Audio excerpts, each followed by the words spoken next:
Hello and good day. I hope you are doing well today. In this video, we are going to discuss about costing of a valve. So let us start. As you can see on the screen, the cost of a valve is divided into four parts. That is, first is raw material cost, second is machining cost, third is assembly and testing cost, and four is miscellaneous cost. So all these four add up will give you a rough valve costing. Here I want to emphasize that the cost here we are calculating is the amount that goes from pocket to make one valve, which is quite different from pricing. Pricing is a totally different strategy, and we will see it in a separate video where we will discuss only about pricing. Here we are calculating the cost based on our data and design information, machining drawings, etc. So let us start. First, raw material cost. To calculate the raw material cost, the first thing we need is bill of material, as you can see on the screen. Here let me explain you in detail.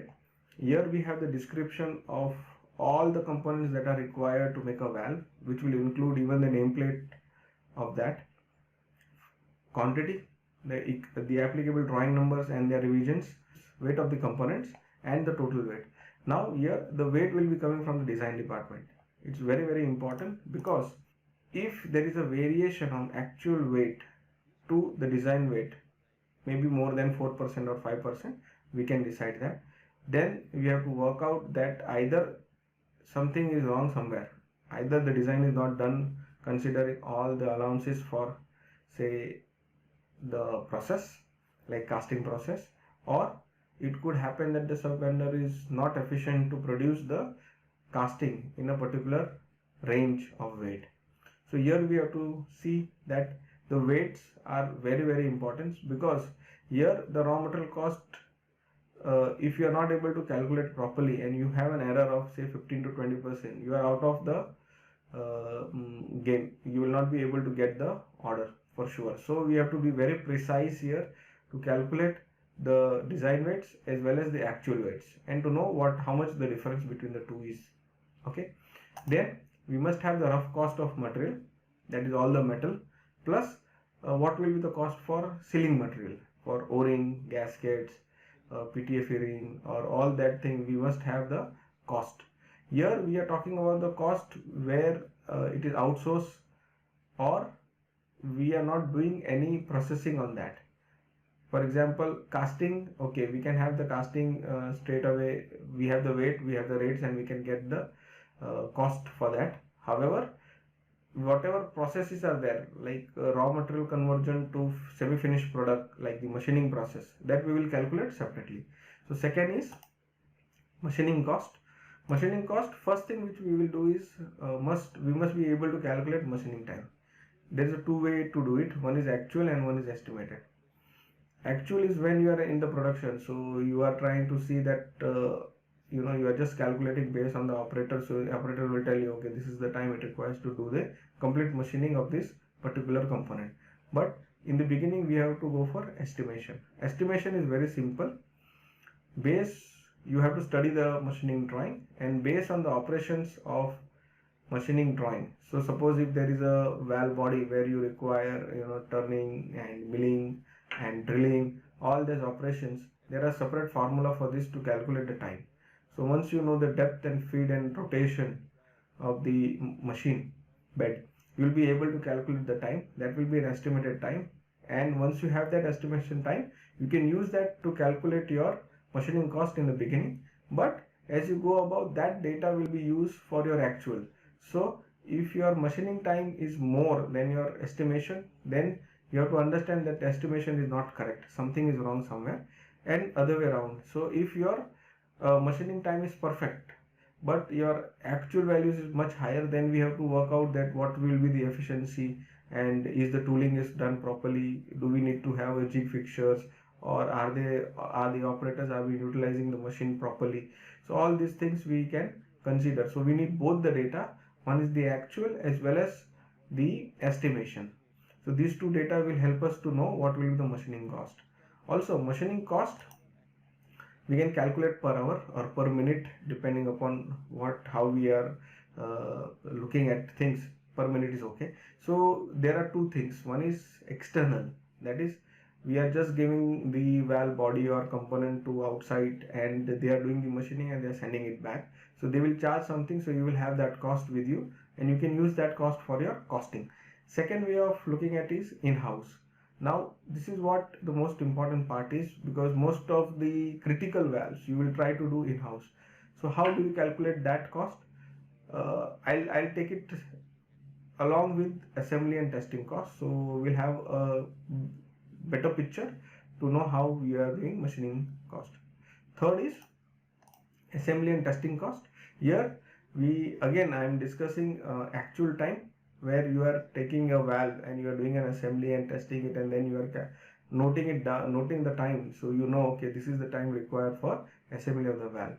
However, in the beginning when you are just coating and you have not made that valve, so you need to do extrapolation. So suppose you have a done 6-inch valve and you are now talking about say 8-inch or 10-inch valve, you will be able to extrapolate that time and you will get a good estimate and you can use that for your costing. Here also you need to have your estimation as well as your actual values, so you know how much you are differing from each other. If the variation is very large, then you have to work out to have the proper timing. Now here what I am going to discuss is industrial costing.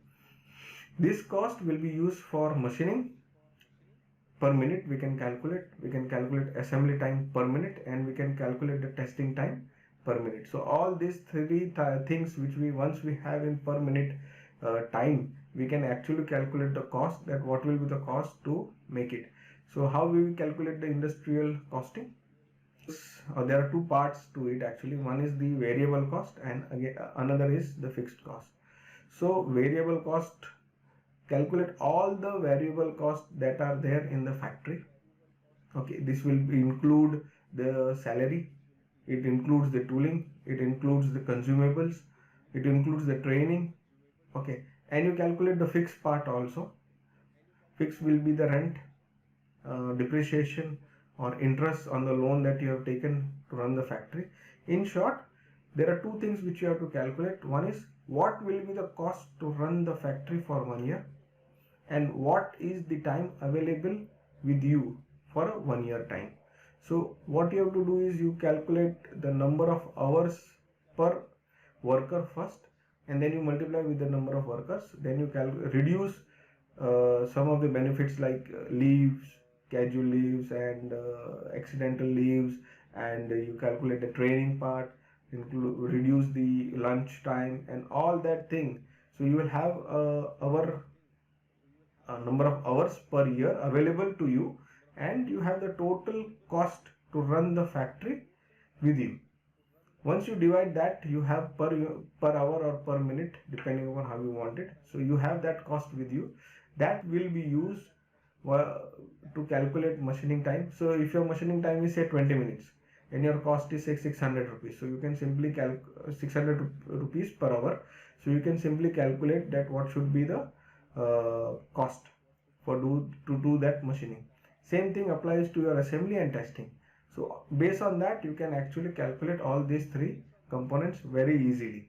There are templates available online in Excel. You can use those templates and you can actually make a very good nice data, so that your industrial cost becomes very easy. Again, let me repeat, it's very simple. All you have to do is calculate the total cost to run the factory divided by the total hours available in the factory. Once you have that, then you can just multiply with assembly, testing and machining to get all these three costs. Raw material cost we have already calculated. So once we have these three, then we can go for the fourth, that is the miscellaneous cost. Painting and packaging. Here also normally what we are considering is painting. If it is a standard painting, then it's like very minimum cost. But suppose if you are going for project costing, then we have to see the number of valves that have been there and how much paint will be required. So based on that, you can have your painting cost. Okay, so you can just have two variables here. Standard cost will be this much, and if it is a special, like as per customer requirement, then you will add a separate. So it's very simple to do that. Packaging, normally you can consider say 2% or 1% or 3%, depending upon which valve you are packaging and how you are packaging it, whether you are doing it in a simple box, or either you are taking a wooden box, either it is seaworthy packing. So here you have this cost available readily with you. You just have to add it in your cost for other components. Second, NDT. Here there are 3 or 4 types of NDT that are applicable for valve industry. First is radiography. So radiography test, if required, this has been calculated and available from the casting vendor. So you can use that. Normally iridium and cobalt is used.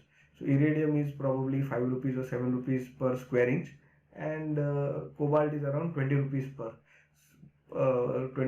square inch.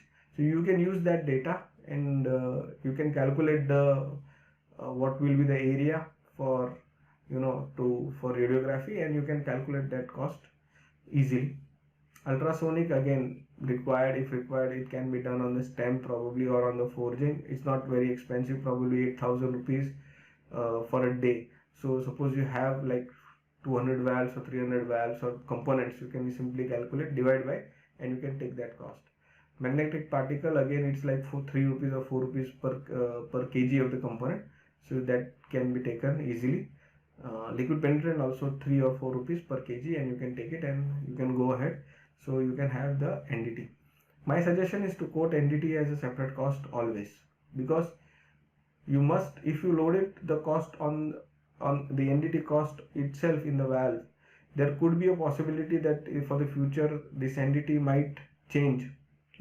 They can change the scope of NDT also, they can add more also. So they must know, the customer must know that why the valve which is for different vendors are charging differently, because NDT requirement may change based on customer confidence on you also. It might happen that the customer is ordering for the first time, and he wants to make sure that the valves are proper, so he will ask for a stringent radiography from you, so your cost will be much higher. So it's always better to quote NDT as a separate cost. So, and then you can work out that how you want to show it to the customer, but always better to have it as a separate cost. Third, material testing. Here again, this will be, you can directly ask the sub vendor, the casting sub vendor, and he will be able to give you the complete material testing cost.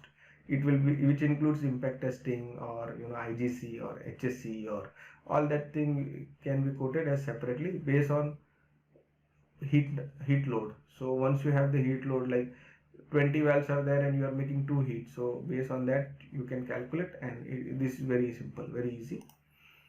TPI cost, again quoted as extra. So but you must know that what is the TPI cost, whether it is 7,000 rupees or 8,000 rupees or 4,000 rupees per day, and then you can quote it separately.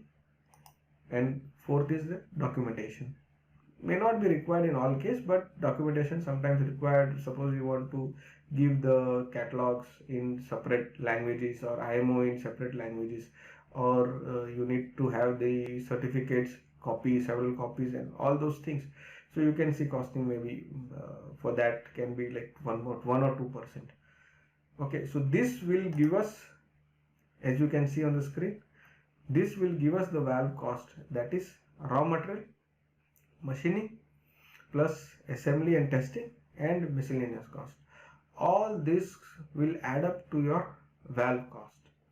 Okay, once we have this cost, you can always use Excel to calculate this complete cost, but once you have this cost, then you can go for your pricing, which we will see it in a separate lecture. Thank you.